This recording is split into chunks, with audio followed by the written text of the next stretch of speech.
तो आप सभी का आज तीसरा दिन है। 2 दिन तो आप लोग अच्छे तरीके से पढ़ लिए होंगे।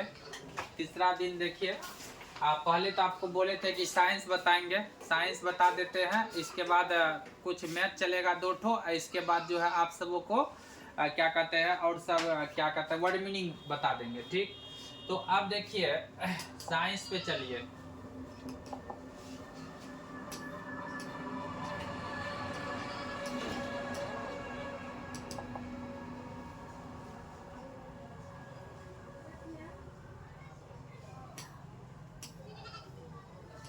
यहाँ तक तो हो गया था साइंस से, मतलब ये चैप्टर कंप्लीट हो गया लगभग। अब देखिए नया चैप्टर, चैप्टर 7। चैप्टर 7 में कह रहा है पौधे एवं जंतुओं का संरक्षण। मतलब पौधा और जंतुओं का संरक्षण, मतलब पौधा को कैसे उगाएंगे और उसका संरक्षण कैसे करेंगे। ठीक, तो कह रहा है पहला वर्णोमूलन है ना, वनोन्मूलन। ठीक, तो इसमें कह रहा है कि वनोन्मूलन में क्या कह रहा है कि वनों को समाप्त करने पर प्राप्त भूमि का अन्य कार्यों में उपयोग करना। मतलब जहां से वन आप समाप्त किए, वन को उखाड़े हैं, उसका जो भूमि बचेगा, कहता वनों को समाप्त करने पर प्राप्त भूमि का अन्य कार्यों में उपयोग करना। मतलब यहाँ से वन उखाड़े, अब यहाँ तो जगह खाली हुआ, इस भूमि को जिस चीज में हम उपयोग करते हैं उसे वनो उन्मूलन कहते हैं, मतलब वर्णोमूलन कहलाता है। बात समझे ना, मतलब जहां से हम वृक्ष को उखाड़े, तो वहां जगह खाली हुआ, उस जगह को हम जिस चीज में उपयोग करते हैं वही कहलाता है वर्णोमूलन या वनो उन्मूलन। ठीक,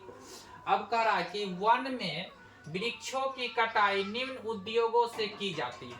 मतलब वन में, जंगल में वृक्ष की कटाई जो है किस उद्योगों से की जाती है, कहता निम्न उद्योगों से की जाती, उद्देश्यों से की जाती, मतलब निम्न उद्देश्यों से की जाती है। तो पहला कह रहा है कि कृषि के लिए भूमि प्राप्त करना। मतलब जंगल में वन को काहे काटा जाता है, तो जंगल में वन को इसलिए काटा जाता है कि जंगल से वन को काट लेंगे तो उस जगह पे हम कोई भी पदार्थ को, कोई भी उपजाऊ पदार्थ को उपजा सकते हैं जिससे हमें लाभ होगा। इसीलिए हम वन को जो है ना काट रहे हैं, और जो वन को कटाते हैं वहाँ जो है जगह खाली होगा तो वहाँ उपजाऊ पदार्थ को उपजा के हमें लाभ होगा। कहता है कि वन में वृक्षों की कटाई निम्न उद्देश्य, किस उद्देश्य से की जाती है, तो कृषि के लिए भूमि प्राप्त हो, मतलब उपजाने के लिए भूमि प्राप्त हो, घरों एवं कारखानों का निर्माण हो, मतलब घर और कारखाना वहाँ बना सके जंगल को काट के। अब फर्नीचर बनाने अथवा लकड़ी का ईंधन के रूप में, मतलब कहता कितना आदमी वृक्ष काट के जैसे टेबल कुर्सी बना लेता है, फर्नीचर का सामान बना लेता है, कहता है ना, अथवा लकड़ी का ईंधन के, लकड़ी को जो है ना ईंधन के रूप में खाना बनाने के लिए भी लकड़ी का उपयोग कर लेता है। तो इस सब पे विशेष कहता वन में वृक्षों की कटाई का क्या उद्देश्य है, तो कृषि के लिए भूमि प्राप्त करना, मतलब या वन को कटाई करके घर और कारखाने का निर्माण करना। और तीसरा होता है आपको क्या, ईंधन के रूप में उसका काम करना, या फर्नीचर, पलंग, कुर्सी, टेबल बनाने में काम किया जाता है। ठीक, अगला देखिए वनोन्मूलन की परिणाम। मतलब वर्णोन्मूलन का क्या परिणाम है, क्या परिणाम हो सकता है, रिजल्ट क्या होता है, तो कहता है कि वनोन्मूलन से पृथ्वी पर ताप एवं प्रदूषण के स्तर में वृद्धि होती है। इसको वनोन्मूलन कहिए या वर्णोन्मूलन कहिए, एक ही बात होता है। ठीक, तो वनोन्मूलन से पृथ्वी पर ताप एवं प्रदूषण के स्तर में वृद्धि होती है। मतलब इसके जो है मतलब उपजाऊ से जो है वृक्ष को लगाने से ताप और प्रदूषण कम होता है। वृक्ष को अपना लोग लगाने से क्या करते हैं, उसका मतलब वातावरण जो है शांत रहता है, ठंडा वातावरण रहता, ताप में जो वृद्धि होता है उसको कम करता। मतलब वृक्ष एक प्रकार से अपने मनुष्य के लिए बहुत ही अच्छा चीज है। तो उससे क्या होता है, आप जो है क्या करता है वो कि वृक्ष जहाँ रहता है वहाँ देखते होंगे ठंडा मौसम रहता, तो वही काम है, वृक्ष लगाने से ठंडा मौसम, मतलब ताप में वृद्धि होता है और प्रदूषण को भी कम करता है। ठीक, अब देखिए कहता है कि इससे वायुमंडल में CO2 का स्तर बढ़ता है, इससे वायुमंडल में CO2 का स्तर बढ़ता है, मतलब इससे जो है आकाश वायुमंडल में जो है CO2 कार्बन डाइऑक्साइड का स्तर क्या होता है, बढ़ता है, कार्बन डाइऑक्साइड का स्तर क्या होता है, बढ़ता है। ठीक, याद रखिएगा, एक एक प्रश्न आपको ध्यान से समझना है। जल स्तर का भी निम्नीकरण हो जाता, मतलब जल स्तर का भी निम्नीकरण होता है, जल स्तर का निम्नीकरण होता है आगे के लिए। वर्णोन्मूलन से प्राकृतिक संतुलन भी प्रभावित होता, मतलब प्राकृतिक संतुलन उससे भी क्या होता है, प्रभावित होता है। क्या होता है, प्रभावित होता है, खराब होता है। ठीक, अब देखिए करा मरुस्थलीकरण, मरुस्थलीकरण मतलब मरुस्थलीकरण, मृदा का स्थलीकरण। लास्ट क्वेश्चन है, मरुस्थलीकरण मतलब मृदा की ऊपरी परत हटाने से नीचे की कठोर चट्टानें दिखाई देने लगती है। मतलब मिट्टी का ऊपरी परत को हटाने से जो है, मिट्टी की ऊपरी परत को हटाने से नीचे में जो कठोर चट्टानें जो है दिखाई देने लगती, इससे मृदा में ह्यूमस की कमी हो जाती। ह्यूमस मतलब मृदा जो है ढीलापन होता है, ढीलापन मतलब वो दिखाई देने ढीलापन होने लगता है। ठीक, तथा इसकी उर्वरता भी अपेक्षाकृत कम होती, मतलब इसमें उपजाऊ करने की क्षमता जो अपेक्षाकृत कम होती, ज्यादा उपजाऊ नहीं होती है। धीरे धीरे उर्वर भूमि मरुस्थल में बदल जाती है, इसे मरुस्थलीकरण कहते हैं। मतलब धीरे धीरे जो उपजाऊ वह भूमि जो होता है मरुस्थल, मतलब उसमें उपजाऊ नहीं होता। जैसे बलुआ खेत में जल्दी जो है कोई फसल नहीं होता है, तो उसी टाइप से कहता है कि अपेक्षाकृत कम होती है। धीरे धीरे उर्वर भूमि मरुस्थल मतलब मिट्टी मरा मिट्टी के रूप में वह क्या होती है, बदल जाती है, उसे ही कहते हैं मरुस्थलीकरण। क्या कहते हैं, मरुस्थलीकरण। तो प्यारे साथियों, यहाँ तक आप लोग ध्यान से देख लीजिएगा, यहाँ से ध्यान से देख के आराम से लिख लीजिएगा शांति से। ठीक, अब देखिए मैथ का 2 प्रश्न आपको बताते हैं।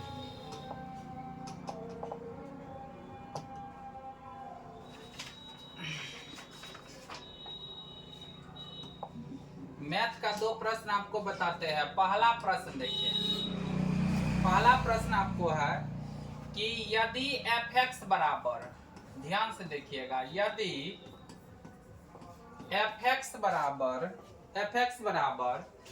x Q minus 2x square plus 3, fx बराबर x Q minus 2x square plus 3, तो f2 का मान ज्ञात करें। तो f2 का मान ज्ञात करें, किसका, f2 का मान ज्ञात करें, किसका मान ज्ञात करें, f2 का मान ज्ञात करें। मतलब fx का मान आपको दिया है, fx का मान आपको दिया है, आपको निकालना है किसका मान, f2 का मान निकालना है। चलिए बैठाते हैं, यहाँ बैठाते हैं 2, मतलब जहाँ जहाँ x है वहाँ क्या बैठाएंगे 2, जहाँ जहाँ x है वहाँ क्या बैठाएंगे 2।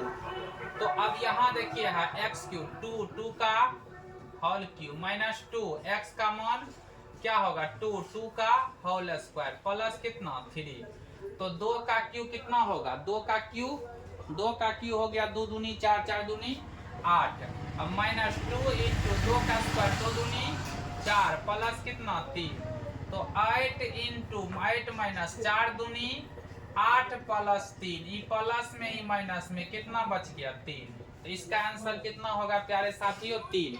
ध्यान से देख लीजिए, इसका आंसर कितना होगा 3। अगला प्रश्न देखिए 2 नंबर का कह रहा है कि यदि fx बराबर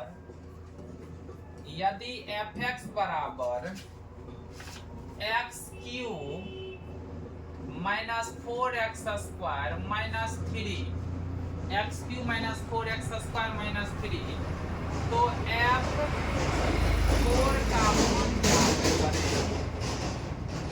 मान ज्ञात करे, तो f4 का मान ज्ञात करे। मतलब fx का वैल्यू इतना इतना है, तो f4 का आपको क्या करना है, मान ज्ञात करे, f4 का मान ज्ञात करे। तो चलिए x का वैल्यू कितना 4, मतलब जहां जहां x है वहां क्या कन्वर्ट करेंगे 4, x के जगह पे क्या कन्वर्ट करेंगे 4, तो यहाँ x के जगह 4 का क्या होगा होल क्यूब, 4 इंटू एक्स के जगह फिर क्या 4 का होल स्क्वायर माइनस कितना 3, दर्शा दिए।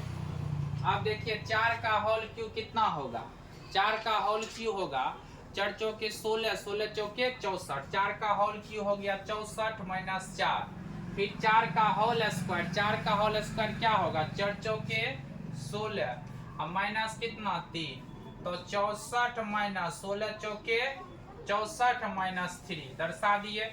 अब 64 प्लस में ई माइनस में कट गया, क्या हो गया -3। इसका आंसर क्या होगा प्यारे साथियों, -3। तो आशा करते हैं कि आपको सभी प्रश्न, दोनों प्रश्न अच्छे तरीके से समझ में आ चुका होगा। ठीक, तो एक बार हम वो प्रश्न निकाल देते हैं, देख लीजिए। ये पहला प्रश्न है, ध्यान से देख लीजिए। क्लास खत्म होने के बाद आप पीडीएफ से इसको लिख लीजिएगा। ठीक, पहला प्रश्न ये आपका हो गया। और दूसरा प्रश्न देख लीजिए, अभी जो बताए तुरंत, ये आपका हो गया दूसरा प्रश्न। कौन प्रश्न? दूसरा प्रश्न देख लिए। तो आपको 2 सवाल भी बता दिए। अब देखिए अगला, वर्ड मीनिंग आपको 15 तक देखना है। ठीक, 15 वर्ड मीनिंग आपको देखना है, ध्यान से देखिए। 15 वर्ड मीनिंग आपको देखना है ना, 15 वर्ड मीनिंग देखिए। आप 30 तक पढ़ चुके वर्ड मीनिंग, अब इसमें आपको 15 वर्ड मीनिंग लिखना है। देखिए 15 मतलब 31 से लेकर 45 तक जो है आपको नोट करना है और अच्छे तरीका से याद करना है। 31 नंबर से आर्टिफिशियल फ्लावर, बनावटी फूल, वहां से लेकर आपको 45 नंबर तक, देखिए 45 नंबर जो है, 45 नंबर तक देखना। वेदर मतलब मौसम, 45 नंबर तक आपको लिख लेना है ध्यान से, अस्थिर से। मतलब 31 नंबर से लेके 45 नंबर तक का वर्ड मीनिंग आप याद कर लीजिएगा। लिख के शांति बना के, अस्थिरता से लिखने के बाद शांति बना के अस्थिर से क्लास से बाहर चले जाइएगा, जैसे सब दिन जाते थे। और क्लास में हमेशा शांति बनाए रखना है। ठीक, तो ये सब प्रश्न आप कर लीजिएगा। ठीक।